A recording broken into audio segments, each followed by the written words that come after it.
আজকে বেগুন দিয়ে কাচকি মাছের রেসিপিটা শেয়ার করছি। তার জন্য 250 গ্রাম পরিমাণ কাচকি মাছ ভালো করে ধুয়ে নিয়েছি আর লম্বা সাইজের বেগুনকে এরকম সরু সরু টুকরো করে কেটে নিয়েছি।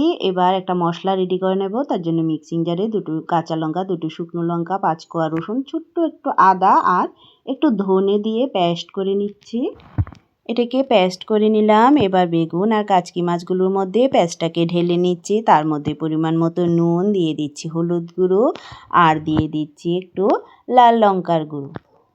এবার সর্ষের তেল দিয়ে এটাকে আমি ভালো করে মাখিয়ে নেব। আমি তো এভাবে করে কাচকি মাছ বেগুন দিয়ে রান্না করছি। আপনারা কীভাবে রান্না করে থাকেন আমাকে অবশ্যই কমেন্টে জানাবেন। এবার একটা প্যান বসিয়ে তার মধ্যে মাছগুলোকে ঢেলে দিচ্ছি। এটাকে আমি ঢাকা দেব না, ঢাকা দিলে মাছগুলো ভেঙে যাবে। এভাবে করে 3-4 মিনিট রান্না করে নেব মিডিয়াম ফ্লেমে। 3-4 মিনিট পর এটাকে আমি একটু উল্টে নেব। খুন্তি দিয়ে মিনিট খানেক এটাকে নাড়াচাড়া করে একটু রান্না করে নিচ্ছি।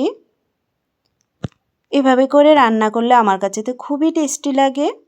এবার 2-3 মিনিট পর একটু জল দিয়ে দিলাম। এটাকে আমি মাখো মাখো করব, তাই সামান্য একটু জল দিলাম। এটাকে এবার আমি ঢাকা দিয়ে দেব 3-4 মিনিটের জন্য। ঢাকা দিয়ে রাখলে বেগুনগুলো ভালো করে সেদ্ধ হয়ে যাবে। 3-4 মিনিট পর ঢাকনাটা খুলে নিলাম। এবার মিনিট খানেক নেড়ে চেড়ে রান্না করে নিলেই রেডি বেগুন দিয়ে কাচকি মাছ। আপনারা চাইলে উপর দিয়ে একটু ধনেপাতা কুচি ছড়িয়ে দিতে পারেন। গরম ভাতে জাস্ট অসাধারণ হয়ে থাকে। সবাইকে ধন্যবাদ।